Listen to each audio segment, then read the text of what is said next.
A very good evening to all of you friends. On behalf of the entire team at Gradeup, I welcome each and every one of you for today's live session on AILET Practice Session Part 2.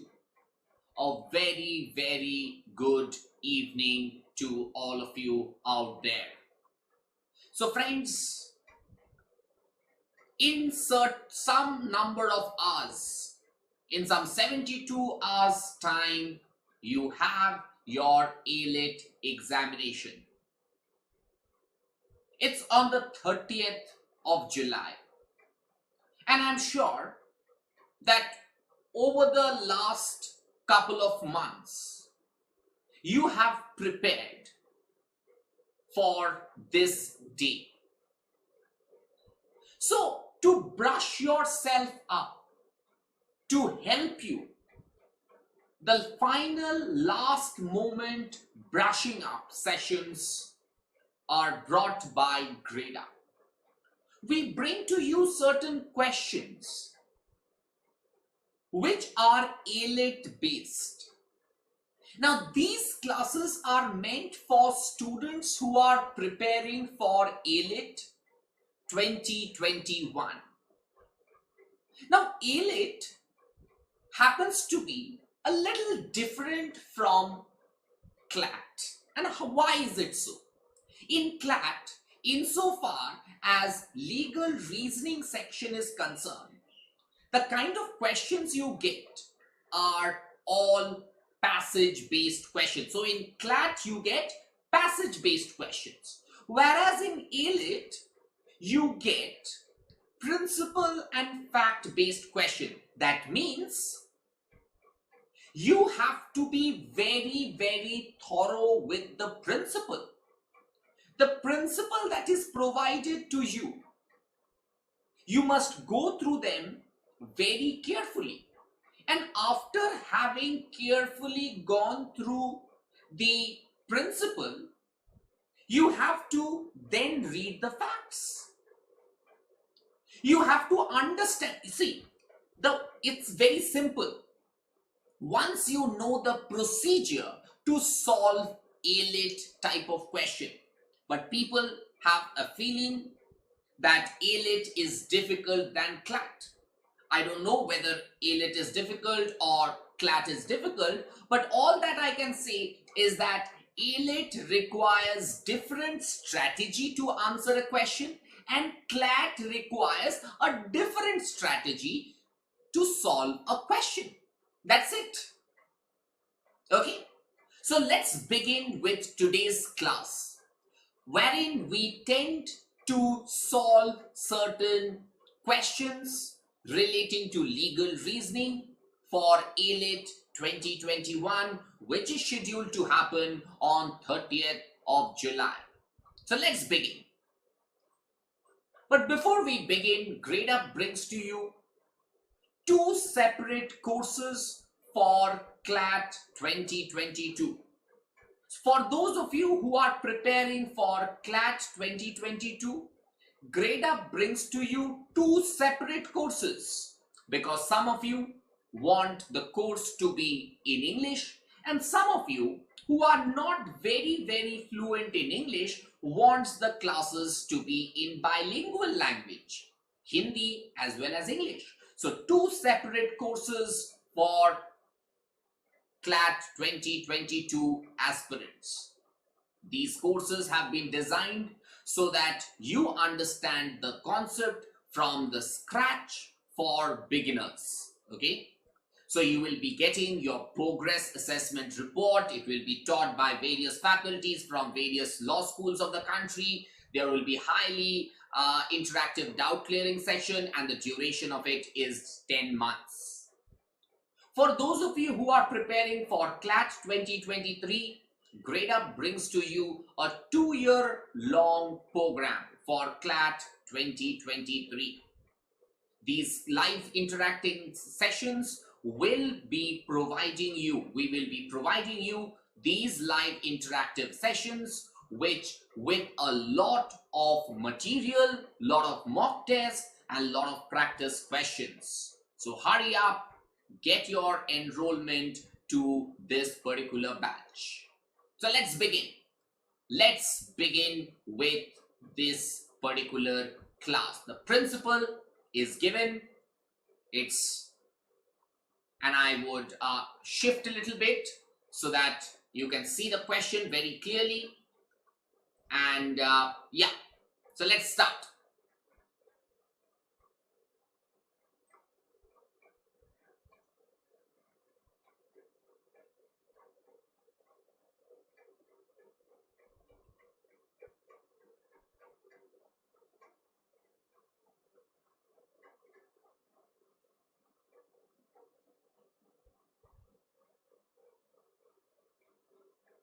The principle in this question says, whoever intending to take dishonestly any property out of the possession of another person moves that property for such taking is said to commit theft. Now, please read the facts. Suresh took out a pen from Rakesh's table, wrote down a message, and went home. While going back, by force of habit, he just dropped the pen into the pocket. Subsequently, he forgot about it. That means Didi had the dishonest intention. Didi had the dishonest intention to take that pen out of his friend's house? The answer is no. So the correct answer to this particular question is option A. Ravi did not commit theft because he did not have the dishonest intention. Am I clear? Have I made myself clear? All of you. All of you. Very, very good. So if you are liking today's session, please press the like button and share this video with your friends and others who are all preparing for AILET 2021. Okay? And those of you who haven't subscribed to our YouTube channel, please subscribe to this beautiful YouTube channel which is dedicated for all law aspirants of the country. Moving ahead. Question number 2.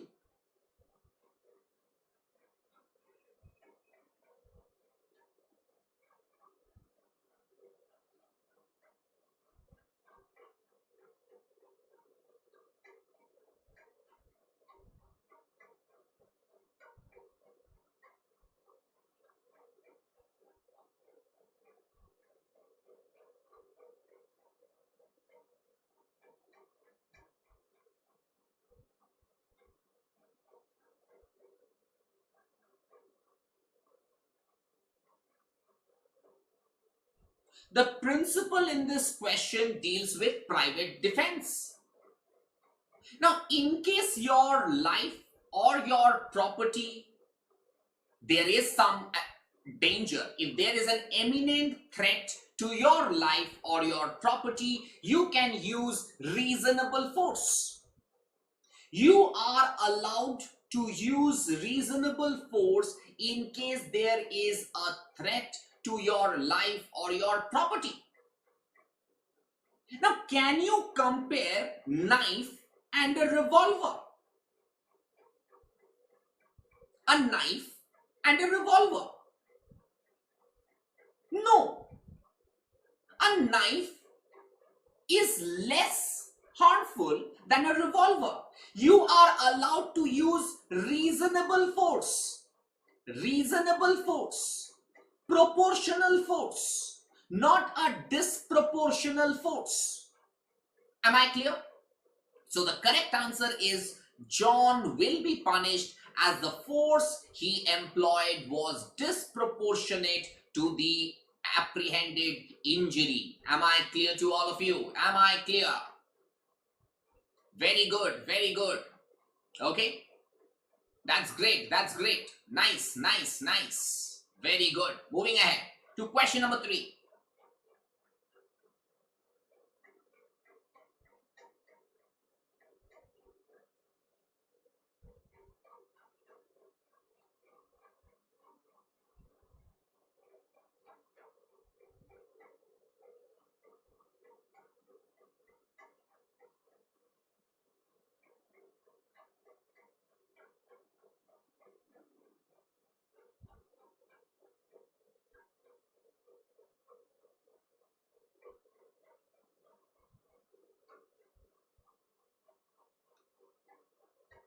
So the principle over here deals with extortion. Whoever intentionally puts any person in fear of any injury. Here is a man Q who threatens to publish a defamatory libel concerning P unless P gives him 5 lakh rupees. You are threatening a person of with certain fear and thereby inducing dishonestly that person so put in fear to deliver to any property or valuable security. 5 lakh rupees is the valuable security. What is it called? This is what we understand as extortion. Am I clear? This is what we understand as extortion. Very good, very good. Very, very good. Very good, guys. Very good. So this is how you have to solve AILET type of questions. Do not fear. Just keep your calm. Read the principle carefully. Read the facts carefully. I am sure that you will definitely get the right answer. It is not D. It is not D because it is not defamation. He has not published that information. He has just put the man in a fear. Is that clear? Yash Prashar. Okay. Moving on to question number 4.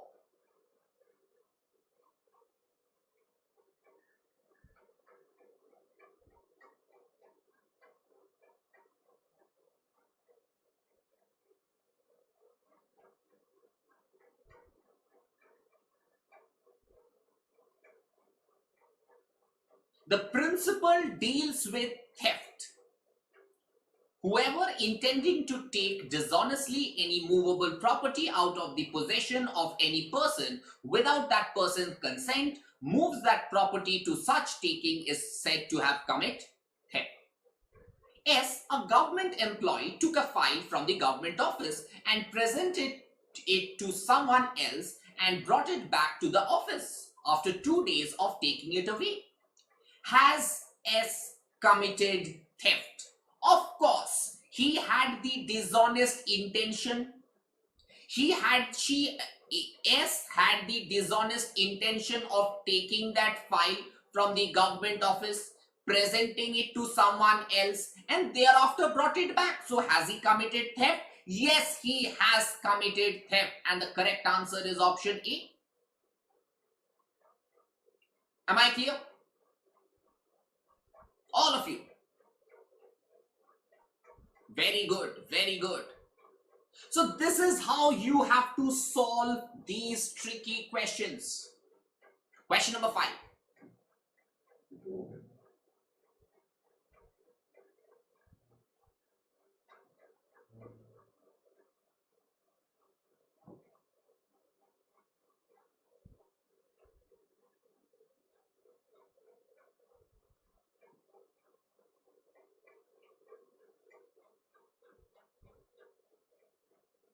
Do you remember the famous case called Donaghy versus Stevenson?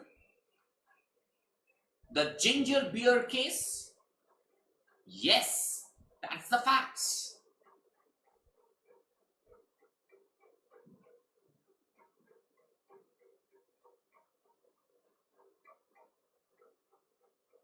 The manufacturer is liable for the wrong product that he sells. The principle of manufacturer's liability. Now suppose you go to a shop and you buy a Maggie. And when you open the Maggie, you find out a dead lizard inside. Who is liable? Is the shopkeeper liable? No. Who is liable? Nestle company, which manufactures Maggie, will be liable. That's the principle. That's the facts. And that is the answer. Am I clear to all of you? Am I clear to each and every one of you? Is that clear? All of you. So friends, if you are liking today's session, do press the like button. Do press the like button if you are liking today's session, guys. Okay, moving on to question number 6.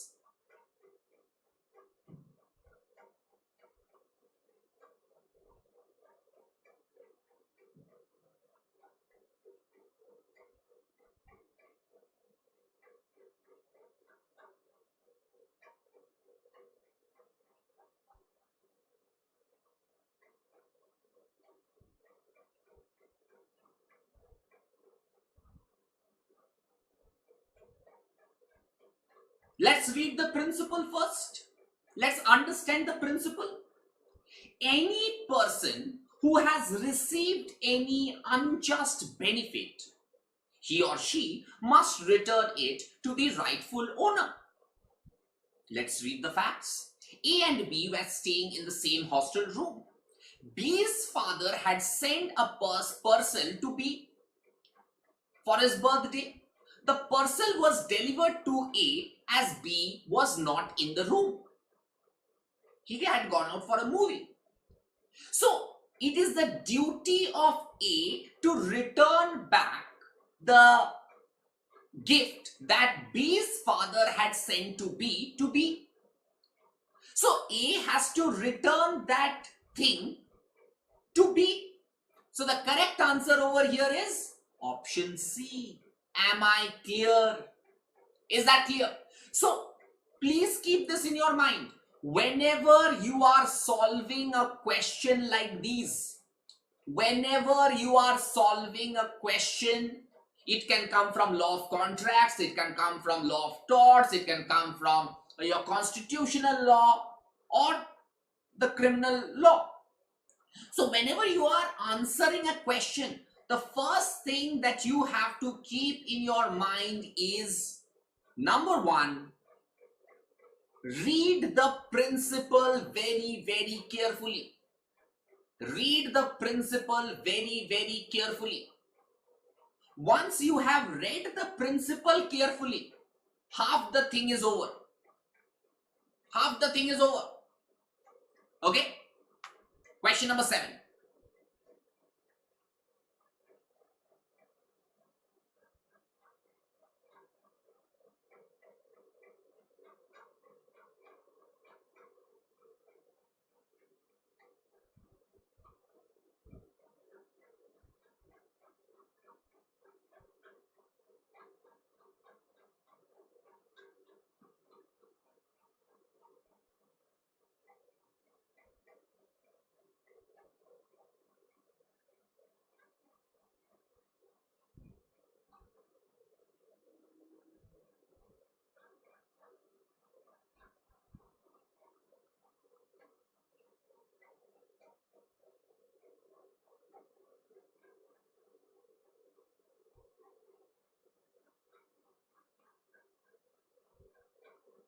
Now, here is a case where a person has 20 cows in his land. No problem. You can have 20 cows, 100 cows, 2000 cows in your land. No problem. Now, the cow dung and other waste are being openly stored in a tank, 10 by 8 feet tank, which emits bad smell, and it also is a breeding ground for mosquitoes. It also happens to be a breeding ground for mosquitoes. Now, is it causing inconvenience to the neighbors? Is it causing inconvenience to the neighbors? Of course, yes. Of course, yes. If you have cows and you are using and you are not disposing of the waste properly, it is creating bad smell, foul smell, and it is also becoming a breeding ground for mosquitoes. Then you will have to pay compensation. So Y can sue Z for damage based on the inconvenience caused by Z. Z is the owner of the 20 cows. Am I clear? So the correct answer is option D. Is that clear? Question number 8.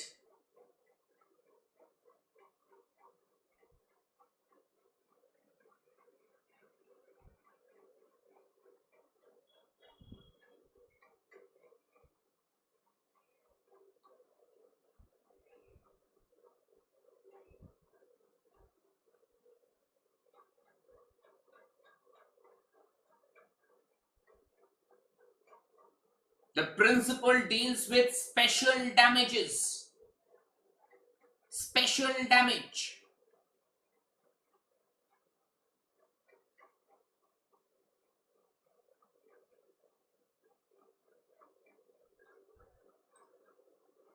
Okay. I am not going to explain you this. This is very easy. X has lost the contract with a foreign tourist and lost a revenue to the extent of 30,000.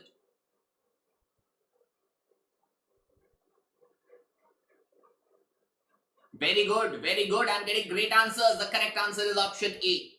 Very simple. This was not, the facts was a little lengthy, but you don't have to use too much of your brain in these kind of question. Okay, go. Let's go to question number 9.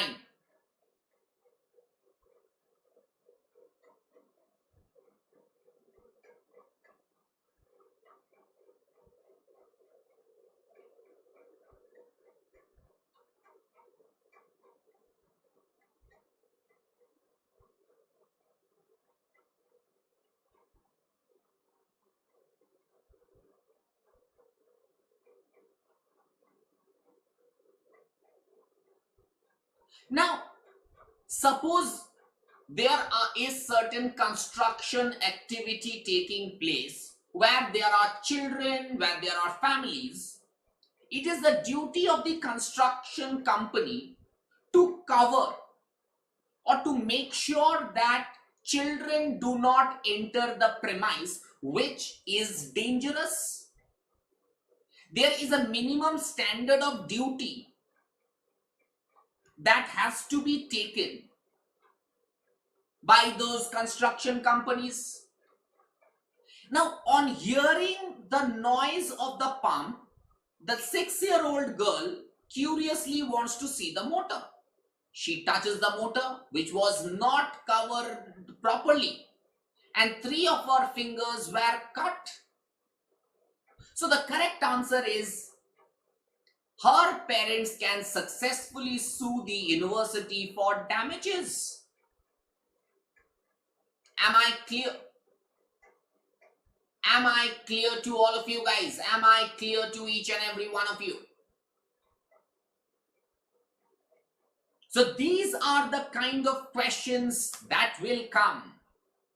Moving on to question number 10.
Okay, the principle of bailment has been provided in this particular question. Now, if you understand the principle of bailment which is provided in this question, you can see that the correct answer should be very good. Most of you have given me the right answer. The correct answer is Y can return the cows provided X has paid him some money towards the expense for maintaining them. Maintenance charges has to be provided by them. That's the law. That is the precise law. Is that clear? Am I clear to all of you? Very good. Question number 11.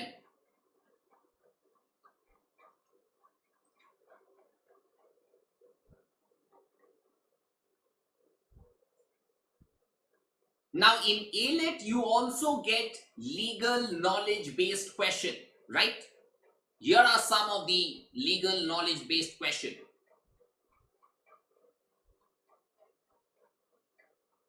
Article 3 of the Constitution of India. Article 3 of the Constitution of India authorizes the Parliament to increase the area of any state within the territory of India, diminish the area of any state within the territory of India, alter the boundaries of the state within the territory of India, alter the name within the territory of India. So the correct answer is option D. Now these are those typical questions that do come in your AILET examination. They also wants to test your legal knowledge, and for which reason you get such question. Okay, sir, cut off for scheduled caste category for AILET. First let's see the question paper, only then we will be able to tell you the cutoff. Okay, let's move ahead. Okay, question number 12.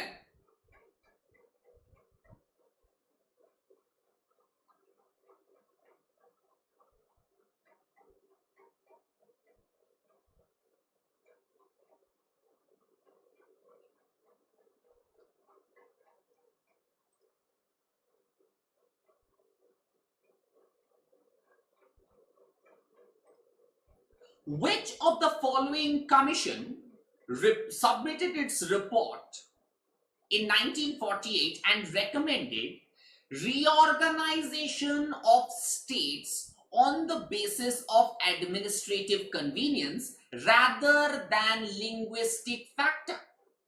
Which is the commission which recommended reorganization of states on the basis of administrative convenience rather than linguistic factor? And the correct answer is S.K. Dhar Commission. S.K. Dhar Commission. Okay, option A is the right answer. Is that clear to all of you? All of you. Question number 13.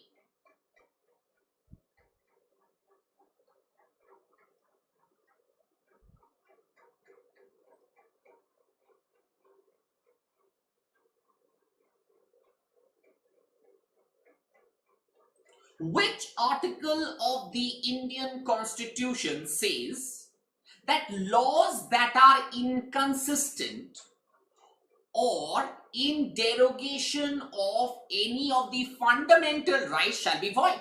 So in case the Parliament makes a law which is inconsistent to the Part 3 rights,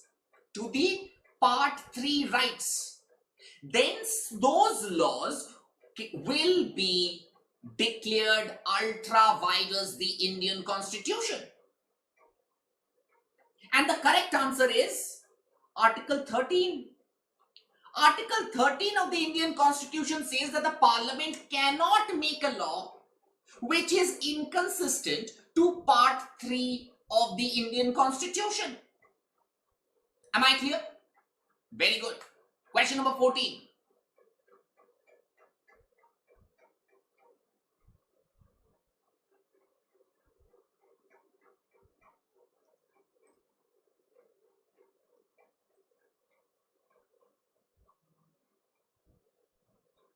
Which of the following provisions can be amended by means of special majority of Parliament and the consent of states? Election of the president, yes. The executive power of the union and the executive power of the state, yes.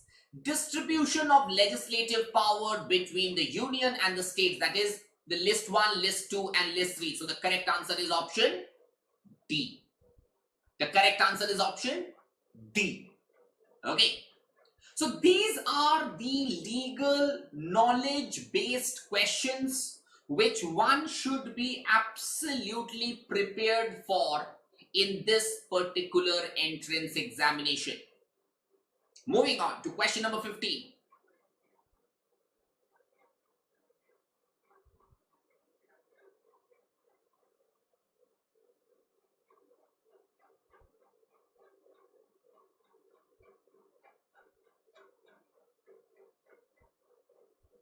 The total number of ministers, including the Prime Minister, should not exceed what percentage of the total strength of the Lok Sabha? Is it 8%? Is it 15%? Is it 27%? Is it 35%? The correct answer is 15%.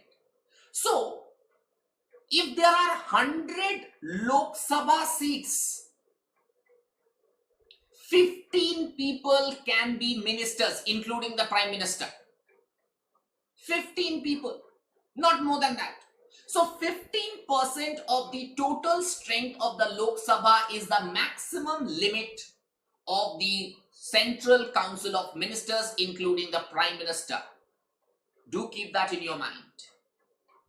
Is that clear? Am I clear to all of you? Okay. Am I clear to each and every one of you? Very good, very good. I hope you are enjoying today's session. I hope you are enjoying today's session. So those of you who have missed today's session, I would request all of you to go through this session once again, because these are very, very important questions which I would want each and every one of you to go through. Okay? Again and again. So friends, with this we come to the end of today's class. Tomorrow I shall meet you again, same time, same place, with part 3 for your legal reasoning section for AILET 2021. With this we come to the end of today's class. Thank you very, very much. God bless you. Stay home, stay safe, stay healthy. Bye-bye. Good night.